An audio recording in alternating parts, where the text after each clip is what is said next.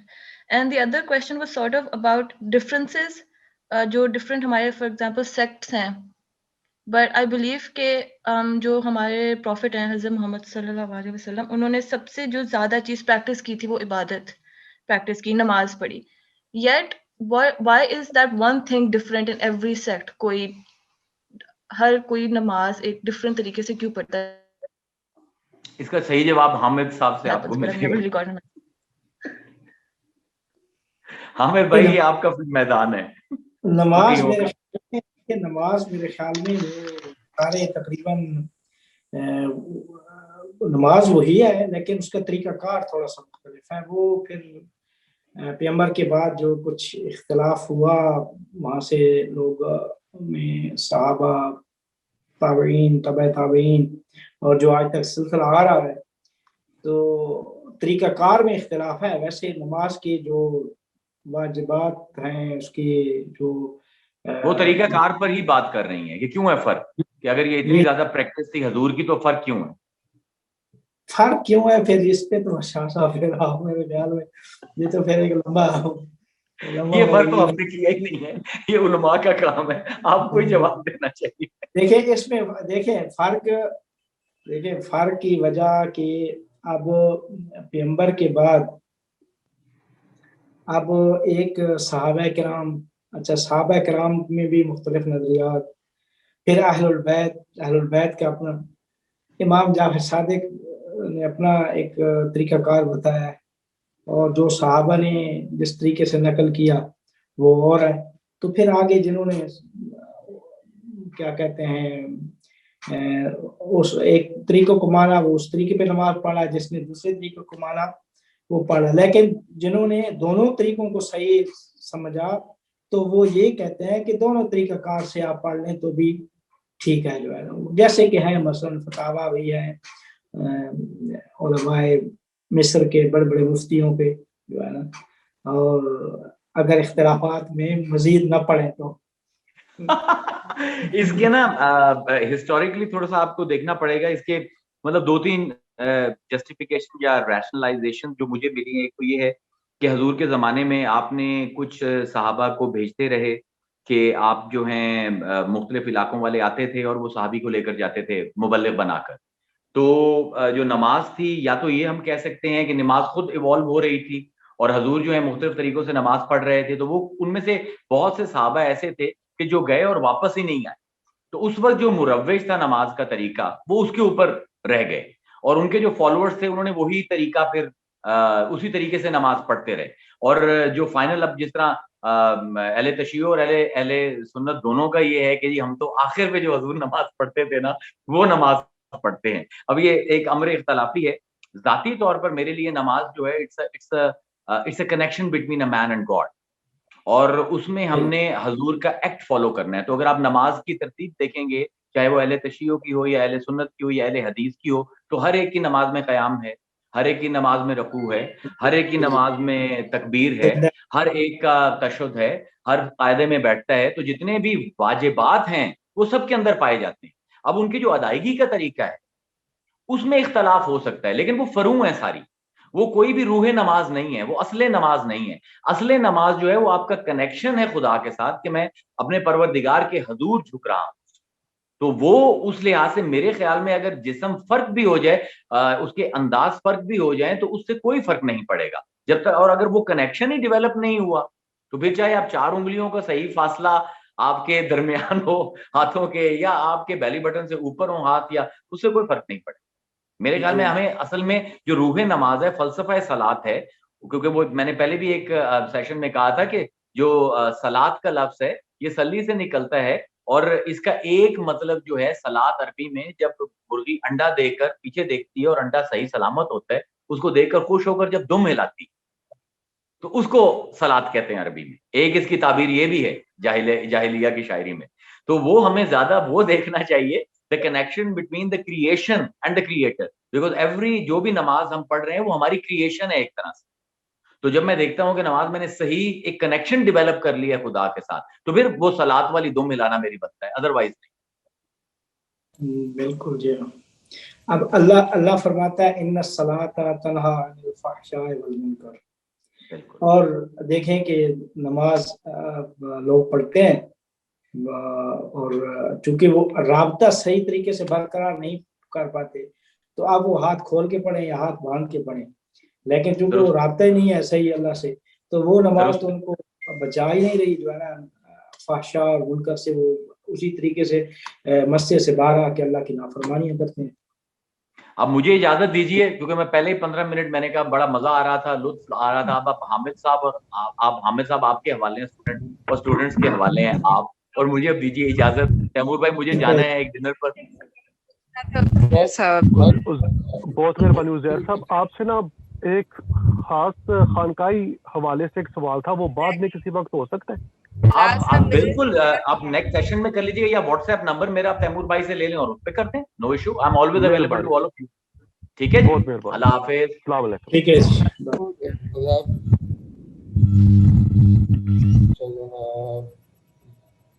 جی صفورہ آپ نے ہاتھ اٹھایا. جی السلام علیکم.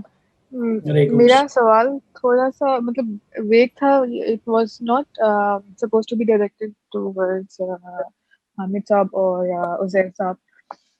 تو جیسے آپ بہتر سمجھیں، یا تو میں عزیر صاحب سے میسج کر کے پوچھ لوں یا یہاں پہ حامد صاحب سے پوچھ لوں. میں نمبر شیئر کر لوں گا نا عزیر صاحب کا، تو آپ سب کے پاس آ جائے گا. وہ آپ ان سے ضرور پوچھ لیجیے گا، اور ابھی اگر حامد صاحب سے پوچھنا چاہیں تو پوچھ لیں. چلیں ٹھیک ہے. اچھا، میرا سوال یہ اس کے بارے میں ہے کہ ہمارا جو نفس ہے اس میں ہماری اپنی جو پرسنالٹی، یا جس طرح ہر ایک کی اپنی ڈفرینٹ بیس پرسنالٹی ہوتی ہے یا ایک ڈسپوزیشن ہوتی ہے، تو اس کا یعنی کس طرح سے ہمارا نفس جو ہے وہ پارٹ ہے، یا ہماری پرسنالٹی جو ہے وہ پارٹ ہے ہمارے نفس کا.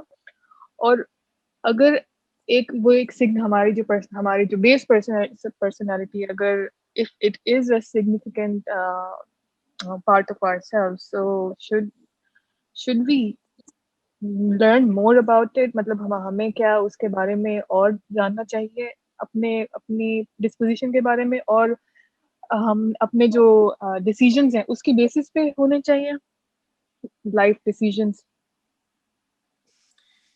سوری تھوڑا سا مطلب ویگ ہے، لیکن اگر آپ کو کچھ پوچھنا ہے اس کے بارے میں زیادہ تو.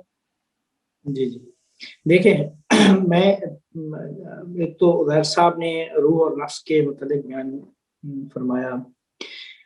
ویسے جو ہے نا وہ روح اور نفس ناطقہ، ملا صدرہ فلاسفہ جو ہے وہ روح اور نفس ناطقہ کو ایک مانتے ہیں. نفس کو نام دیتے ہیں نفس ناطقہ. وہ جو نفس، جو انسان کا نفس ہے، اس کو نفس ناطقہ کہا جاتا ہے. اب نفس ناطقہ، روح، قرآن میں ہے قلب، یہ سارے کے سارے ایک ہی چیز کے مختلف نام ہیں. تو بنیاد جو ہے وہ انسان کی، وہ یا انسان کی جو اصل حقیقت جو ہے وہ اس کا وہی نفس ناطقہ یا وہی اس کی روح ہے. اور یہ وہ جو روح ہے یہ کوئی ایسی بات نہیں ہے کہ یہ پہلے سے موجود ہوتی ہے، اور جب انسان کی تخلیق کا ایک مرحلہ جب مکمل ہوتا ہے تو اس مرحلے میں آ کے ایک عالم سے آ کر یہاں پہ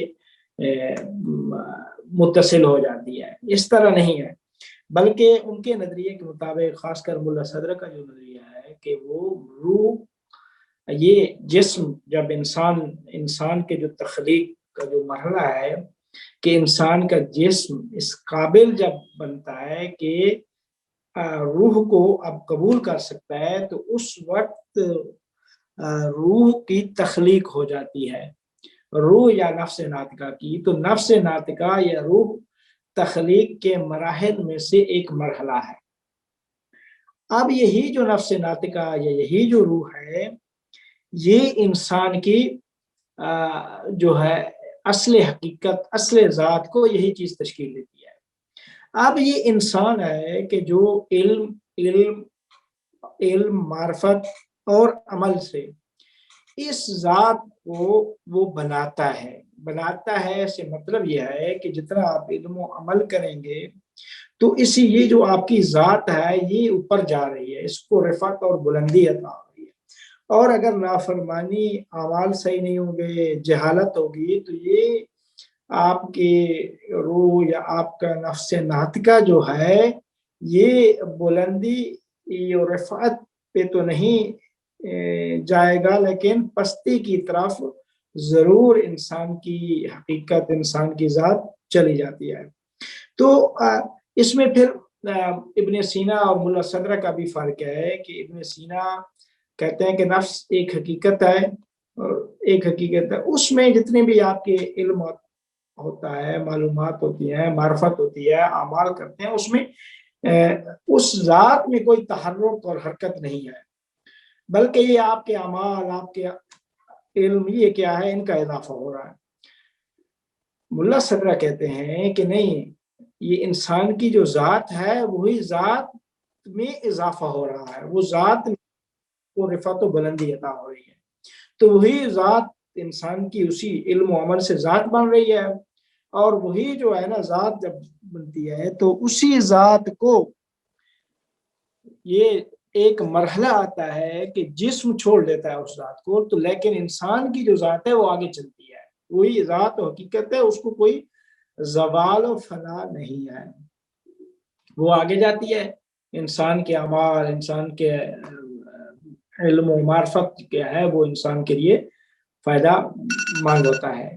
تو یہ ایک چیز تھی جو میں نے آپ کے لیے بیان کر دی ہے. اس میں اب کیا یعنی اور سوال کیا تھا مجھے ابھی؟ جی سوال یہ تھا کہ انسان کی جو شخصیت ہے نا یا مزاج ہے وہ اس کا کیا رول ہے ہمارے نفس؟ شخصیت جس کو آپ شخصیت مان رہی ہیں، وہ مزاج وہ انسان کی ذات میں داخل نہیں ہے. انسان کی شخصیت جو ہے وہ اس انسان کا وہ علم و معرفت ہی ہے، انسان کی شخصیت ہے. لیکن جس کو آپ شخصیت مان رہی ہیں یا وہ کیا کہتے ہیں، وہ جو مزاج ہے، یہ ساری چیزیں کیا ہیں، یہ باہر سے انسان کو عارض ہوتی ہیں، باہر سے لاحق ہوتی ہیں. یہ انسان کی ذات کے ساتھ ان چیزوں کا کوئی دخل نہیں ہے، دخالت نہیں ہے ان چیزوں کی.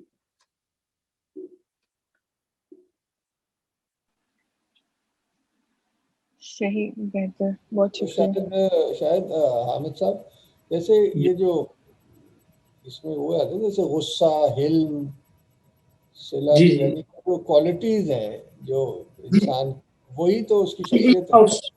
دیکھیں یہ طرف اشارہ کریں اوصاف ہیں جو انسان کی ذات میں یہ داخل نہیں ہے. انسان کی ذات میں، انسان کی ذات کیا ہے، جس سے خالی ہے، غصہ آ بھی سکتا ہے، نہیں بھی آ سکتا، لیکن ان چیزوں کے جو علل و اسباب ہیں وہ خارجی ہیں. انسان کے اندر اس کے علل و اسباب نہیں ہیں. اس کو میرے خیال سے اس نظر سے دیکھیے، اخلاق کے نظر سے، کہ حضور نے کہا کہ میں اخلاق کو مکمل کرنے بھیجا گیا ہوں. تو یہ یعنی کہ مکارم الاخلاق جو انسان کی ذات کے اندر تھی، ان کی تتمیم کے لیے، ان کی تکمیل کے لیے مجھے مبعوث کیا گیا ہے. اس کو ان کے سوال سے جوڑ کے بتائیں نا، یہ شاید اس کی بات بھی کر رہے ہیں. جی جس طرح مثلاً اگر آپ صحابہ کرام کو لے لیں، اگر ان کی حضرت ابوبکر کی شخصیت مختلف تھی حضرت عمر سے، اور حضرت عمر کی مختلف تھی حضرت عثمان سے اور علی سے، اور اسی حساب سے حضور صلی اللہ علیہ وسلم ان کو رول اسائن کرتے تھے. مطلب جو جس طرح حضرت عمر تھے وہ ایکسٹروورٹ قسم کے تھے, مطلب اس کو میں اردو میں نہیں مجھے پتا کس طرح سے, اور حضرت عثمان اور حضرت جو ابو بکر ہیں وہ تھوڑے انٹروورٹ قسم کے تھے. اسی طرح آپ اگر اس میں گریکو اسلامک جو اس میں فلسفی ہے میڈیسن کی, اس میں آپ دیکھیں تو وہ 4 مزاج آتے ہیں, جو بلیک ہیومر, وہ ہیومرز ہیں جو 4. تو اس طرح وہ کولیرک, سینگوئن پرسنالٹی, اور وہ 4 جو ہیں اس کی میں بات ایئر واٹر ارتھ فائر ہے. تو کیا یہ یعنی ہے, حقیقت ہے کہ ایسا ہے, ہوتا ہے جس طرح ایک انٹرنل فیکٹر ہوتا ہے, اور کیا ہمیں اس کو ریئلائز کرنے کی ضرورت ہے یا نہیں؟ مطلب بے شک اس میں ایکسٹرنل بہت فیکٹرز آتے ہیں, لیکن یہ جو جی کچھ چیزیں نا انسان نے وہ بنائی ہوتی ہے, انسان کا مزاج بن جاتا ہے, عادت بن جاتی ہے. وہ جو عادات مزاج ہیں وہ قابل تبدیل و تغیر ہیں, یعنی وہ تبدیل ہو سکتے ہیں.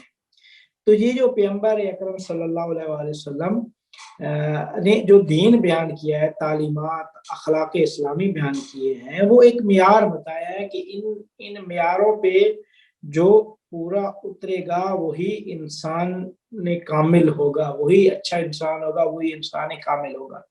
اب اگر ان اصولوں میں, اصول اخلاقی میں سے کسی شخص کے اندر وہ اصول نہیں ہے یا ان کی وہ رعایت نہیں کر رہا, تو اس کا مطلب یہ ہے کہ یا اس کی مزاج کا حصہ بن چکے ہیں, اس نے کافی عرصہ عادت ہو چکی ہے. تو اب جب عادت ہو چکی ہے تو وہ عادات جو اگر عادت حسنہ ہے تو پھر تو پیغمبر اکرم صلی اللہ علیہ وآلہ وسلم ایسے لوگوں کے بارے میں کچھ نہیں فرماتے تھے. لیکن جن کی عادات اور جن کے مزاج وہ اخلاق اسلامی کے مخالف تھے یا اس کے مطابق نہیں تھے, ان کے متعلق پیغمبر اکرم صلی اللہ علیہ وآلہ وسلم مختلف جگہوں پہ, مختلف مقامات پہ ان کو تنبیہ بھی فرماتے تھے اور تذکر بھی دیتے تھے کہ اس طرح نہیں, اس طرح آپ کو کرنا چاہیے. آپ اگر تاریخ پڑھیں یا اخلاقیات کی کتابیں تو ان میں بہت سارے لوگوں کے صدر اسلام میں واقعات مل جاتے ہیں کہ پیغمبر اکرم صلی اللہ علیہ وآلہ وسلم نے پھر ان کو منع فرمایا. مثال کے طور پہ ایک شخص نے توہین کی, اب لوگوں نے کہا کہ اب تلواریں نکالیں, اس کو یہیں پہ ٹکڑے ٹکڑے کرتے ہیں. تو آپ پیغمبر نے فرمایا نہیں, میں پیغمبر یعنی میں وہ پیغمبر ہوں کہ جو مکارم اخلاق کی تکمیل کے لیے مبعوث ہوا ہوں, انک لعلی خلق عظیم کا مصداق ہوں. تو مجھے یہ اللہ کی طرف سے یہ حکم ہے کہ لوگوں کے ساتھ نرمی سے پیش آئیں. لو كنت فظا غلیظ القلب لانفضوا من حولک, کہ اگر آپ سختی کریں گے تو یہ لوگ تیرے ارد گرد سے تجھے چھوڑ جائیں گے. تو اس طرح اور بھی مقامات جہاں پہ پیغمبر صحابہ نے, مختلف لوگوں نے ایک مزاج, اپنے مزاج کے مطابق برخورد کی. بعد میں پیغمبر نے اپنا اخلاق اسلامی پیش کر کے ان کو فرمایا کہ نہیں, اس طرح نہیں, اس طرح ہونا چاہیے. جی بہت شکریہ. اچھا بس سوری, ایک آخری سوال. آپ کا جو پروفیشن یا ووکیشن ہے, کیا اس کا بھی کوئی رول ہے آپ کی نفس کے ساتھ, کہ مطلب آپ کو پازیٹیو یا نیگیٹو آپ کے اوپر اثر انداز ہو؟ کس چیز کا؟ آپ کے پیشے کا, جو بھی آپ کام پیشے کا. جی پیشے کا. اچھا کام دیکھیں, وہ بھی پھر یہی بات آ جاتی ہے کہ جب انسان ان چیزوں کو اپنے اوپر غالب کرتا ہے تو ظاہر ہے انسان کو اللہ تعالیٰ نے جب وہ تخلیق کیا ہے تو جسم اور بدن بھی ساتھ ہے, تو جسم اور بدن کی اپنی ضروریات ہیں، تو اللہ تعالیٰ نے یہ فرمایا یا پیغمبر کے اخلاق میں سے یہ چیز ملتی ہے کہ آپ تعادل برقرار کریں، آپ کے جسم کے بدن کے اعضاء میں تعادل ہونا چاہیے، وہ چیزیں رکھ دیں، لیکن پھر یہ فرمایا کہ آپ کے اندر آپ تعادل ان میں برقرار کریں گے تو تب صحیح ہوگا. اگر آپ حد سے تجاوز کر جائیں گے تو پھر یہ ہماری یعنی دین کے اعتبار سے صحیح نہیں ہوگا. بہت ساری چیزیں جو اللہ نے انسان بحیثیت انسان کے اندر رکھی ہیں، اور پھر جو ہے نا وہ فرمایا کہ یہ چیزیں ہیں. غصہ انسان کی اندر رکھا ہے اللہ نے، لیکن یہ ہے کہ غصے کا آنا جو ہے یہ مختلف اس کے اسباب ہیں، عوامل ہیں. تو ساتھ یہ فرمایا کہ نہیں، آپ حد سے آگے بڑھیں گے تو یہ چیز صحیح نہیں ہوگی. تو اگر کسی نے آپ سے کوئی غلطی کی کیا کہتے ہیں کوئی غلطی کی ہے تو آپ بھی حد سے تجاوز نہ کریں. تعادل کی کافی جگہوں پہ جو ہے نا وہ، اور پیغمبر کی حدیث میں بھی تعادل برقرار رکھنے کا کہا گیا ہے. تو جو یہ جو پیشے ہیں، جو بھی چیزیں ہیں، کام انسان کرتا ہے، ان کو جب آپ غالب اپنے اوپر کریں گے تو ظاہر ہے وہ آپ کا مزاج بن جائیں گی، آپ کی عادت بن جائے گی. تو حکم یہ ہے کہ ان کے درمیان ان کو غالب نہ کریں بلکہ ان کو اپنے مقام پہ رکھیں. بہت شکریہ. جی سفورہ، مجھے ابھی آپ کا ویسے سوال کا وہ دوسرا حصہ سمجھ میں آیا ہے کہ آپ وہ جو حکیمی جو مزاج ہے اس کا پوچھ رہی تھی، ہیومرز کا، کہ جی بالکل. ٹھنڈا خشک ہے کہ گرم مزاج ہے کہ، تو اس میں آسان طریقہ یہ ہے کہ آپ طبیہ کالج کے نا چھوٹے سے چھوٹے طالب علم سے پوچھ لیں گی نا، وہ آپ کو 5 منٹ میں بتا دے گا. It is so unfortunate how we marginalised. اور میرے ساتھ یہ ہو چکا ہے. ریسنٹ فریش گریجویٹ سے میں ملا ٹیم سے، ہمدرد کے جو حکیم بنتے ہیں، تو انہوں نے مجھے 5 منٹ میں سب کچھ میرے بارے میں بتا دیا. By just listening to what مختلف فوڈز کا مجھ پہ کیا اثر ہوتا ہے. میں نے ایک چیز بتائی، انہوں نے 5 اور بتا دی. It is so basic to their education. تو یہ آپ کے لیے ہے. اور کبھی پاکستان آئے تو کسی بھی ہمدرد کے مطلب میں چلی جائیں، فری ہوتا ہے وہ، آپ جا کے حکیم صاحب سے 2-4 باتیں کریں، آپ کو سب بتا دیں. جی وہی بڑا انٹرسٹنگ ہے ان کا یہ پرسنالٹیز اور مزاج. اور یہ اب اگر آپ اس کو ماڈرن کانٹیکس میں دیکھیں تو وہ بھی یہ جو ڈفرینٹ پرسنالٹی ٹائپس ہوتی ہیں، یہ مائرز برگس ٹیسٹ ہوتے ہیں. اور تو مطلب مجھے یہ چیز اس لیے انٹرسٹنگ لگتی ہے کہ کیا یعنی ہم لوگ کا یعنی اسلامک وزڈم کے ساتھ اس کا یعنی تعلق کیا ہے، یہ جو پرسنالٹی ٹائپس ہیں اور اس طرح کی. تو انشاءاللہ بہت اچھا حامد صاحب نے جی انہوں نے اس کا کافی جواب جی اخلاق کے والے سے جواب دیا. آپ اس کو بالکل بیسک پوچھ لیجیے ایک طرح سے اس پر. جی کافی ہیلپ فل جواب دیے. انشاءاللہ اور تحقیق جاری رہے گی. یہ جناب سمینہ ندیم، آپ اگر سوال کرنا چاہیں. السلام علیکم سر، شکریہ.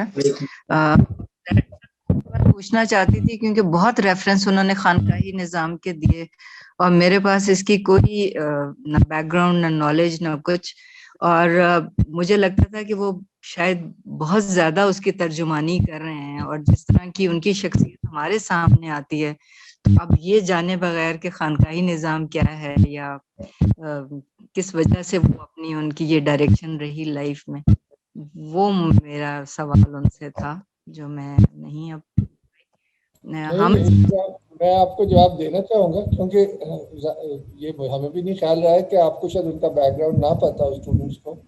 تو ہی از ایزیومنگ کہ پیپل نو. تو ان کا بیک گراؤنڈ یہ ہے کہ ان کے دادا بزرگ تھے، اللہ والے تھے، تو اس طرح سے ان کا خاندان جو ہے تصوف سے جڑا ہوا ہے، قادری سلسلے سے. تو یہ بھی پھر ان کے والد پھر یہ یعنی کہ وہ ایک تسلسل میں ہے. تو وہ تعلیم، ان کی جو تعلیم اور ان کا جو بڑے ہوئے ہیں خانقاہ میں بڑے ہوئے ہیں، ایک بزرگ کی خانقاہ میں بڑے ہوئے ہیں. تو وہ کہہ رہے ہیں تو ان کے یہاں یہ ساری چاہے دین کی تعلیم ظاہر ہے دی جاتی، مدرسہ بھی ہے، مگر وہ تصوف کے کانٹیکس میں دیا جاتا ہے. تو اور اور پھر خود بھی بزرگوں کے پاس بیٹھے ہیں کیونکہ ایسی بیک گراؤنڈ سے ہیں، تو وہاں جیسے چیزیں بتائی جاتی ہیں وہ اس کو خانقاہی کہہ رہے ہیں نا، کہ approach two things is from the ultimate aspect, ظاہر پہ نہیں ہے، باطن کو مد نظر رکھتے ہوئے بات کی جا رہی ہے انسان کی اصلاح کے لیے۔ وہاں پہ بھی مجھے خانقاہیں وہ جو اسٹرکچرز بنے ہوئے ہوتے تھے، مطلب سمرقند بخارا میں مجھے جو دیکھنے کا اتفاق ہوا تھا، تو وہاں سے ایک پورا تصور ہے میرے ساتھ، لیکن جن کو تالے لگے ہوئے ہیں وہاں پر اور وہ ہوٹل بنے ہوئے ہیں، تو میرا مطلب ہے کہ وہ ایک روایات میں میرے اندر اس کی ایک تکلیف ہے کہ یہ کیا نظام تھا اور یہ کیا ہے۔ تو لیکن بس میں نے کہا کہ وہ مجھے زیادہ میں جاننا چاہتی تھی اس کو، تو ہو سکتا ہے اگر کوئی بک ہو اس سلسلے میں، یا ان کو میں نے ان کا نیٹ پہ میں گئی تھی، میں نے ان کو تھوڑا دیکھا کافی حد تک اور سمجھ میں آئی، لیکن پھر بھی میں ان سے جاننا چاہتی تھی کہ چیدہ باتیں کیا ہیں جو کہ خانقاہی نظام کو مختلف بناتی ہیں، یہ جاننا چاہتی تھی۔ اور حامد صاحب سے میں سوال یہ پوچھنا چاہتی ہوں کہ ایک طرف تو سوچ اور فلسفہ ہے جو انسان کو اعتدال بھی دیتا ہے، اور کبھی کبھی ڈوب جاتا ہے انسان، اس میں دور نکل جاتا ہے بہت زیادہ۔ دوسری طرف حقیقت کا سفر ہے جو ہم نے طے کرنا ہے، اور میں خواتین کے حوالے سے بالخصوص کہوں گی کہ ذمہ داریاں بھی بہت ہوتی ہیں، اور وہ فزیکلی مطلب ایک فٹیگ کہہ لیں اس کو، یا ایک روبوٹ لائک کہہ لیں کہ ایک مطلب مسلسل ایک روٹین ایسی ہوتی ہے جس میں ذمہ داری ہیں سب نبھانے کی۔ اب ان ساری چیزوں میں سے یہ کتنا پرسنٹیج ہوتا ہے کہ ایک دوسرے کو یہ چیزیں سہارا دیتی ہیں، یا ہم وہ بن جاتے ہیں جو کہ ابھی سفورہ صاحبہ بھی پوچھ رہی تھیں کہ پھر ہمارا مزاج بن جاتا ہے یا ہم ویسے ہو جاتے ہیں۔ تو ان سب کا کیا یہ فلسفہ اور حقیقت اور اس سب کو کس طرح بیلنس کرنا، یہ تضاد نہیں ہے، یہ دونوں ایک ہی رخ ہیں شاید، یہ میں ان کا پوائنٹ آف ویو جاننا چاہتی ہوں۔ حامد صاحب اگر آپ جی دیکھیں، فلسفہ جو ہے، فلسفہ آپ کی سوچ فکر کو، چیزوں کو، حقیقت کو سمجھنے میں وہ آپ کی مدد کرتا ہے، بلکہ آپ کو سمجھاتا ہے کہ کس طرح آپ نے سوچنا، کس طرح ہے، اور کس طریقے سے حقیقت کو جاننا ہے۔ تو آپ جب ایک انسان جب فلسفی لحاظ سے چیزوں کو سوچے گا، عقلی لحاظ سے، اور وہ بھی عقل جو کہتے ہیں کہ منور بنور اللہ، منور بنور اللہ کا مطلب یہ ہے کہ اللہ کے نور سے جو عقل منور ہو، یعنی جس عقل کے ساتھ تہذیب نفس اور تزکیہ نفس اگر ساتھ ساتھ ہو، یہ چیزیں ساتھ لے کر ایک انسان کائنات کی جو حقیقت ہے اس کی گہرائی میں جب سوچتا ہے، تو وہ سوچنا جو ہے انسان کے اوپر اس کا اتنا اثر ہوتا ہے کہ یہ جتنی بھی دوسری چیزیں آپ نے سوالات میں کہی ہیں، یہ ساری کی ساری ان کو سمجھنا، ان کو پہچاننا، یہ سارے ان کو برداشت کرنا بہت آسان ہو جاتا ہے۔ یعنی یہ جو فلسفی عقلی لحاظ سے اور فکری لحاظ سے کائنات کی جو حقیقت ہے، اس حقیقت کو جب انسان گہرائی سے سمجھنے کی کوشش کرتا ہے، تو یہ جو چیزیں ہوتی ہیں یہ انسان کی، چونکہ یعنی عقل سے باہر اور انسان کے زیادہ تر جو ہے نا وہ جسم، بدن، وہ جو محسوسات ہیں ان کے لوازمات ہیں، تو ان کے لوازمات سے زیادہ دلچسپ اور زیادہ لذیذ یعنی مزیدار جو ہے وہ ذوق عقلی ہے، جب انسان کائنات کے بارے میں غور و فکر، اس حقیقت کے بارے میں گہرائی سے غور و فکر جب کرتا ہے، تو پھر انسان کا پورا وجود کیا ہے وہ بڑا ہی یعنی سہل ہو جاتا ہے، آسان ہو جاتا ہے، اور یہ چھوٹی چھوٹی چیزیں اس کے لیے کچھ بھی نہیں جو ہے نا وہ کچھ فیل ہی نہیں کرتا۔ بہت شکریہ جی، لمبا سفر ہے، اللہ اس میں مدد لمبا، پھر یہ اور لمبا، اس کی جب گہرائی میں انسان جاتا ہے تو پھر آخر میں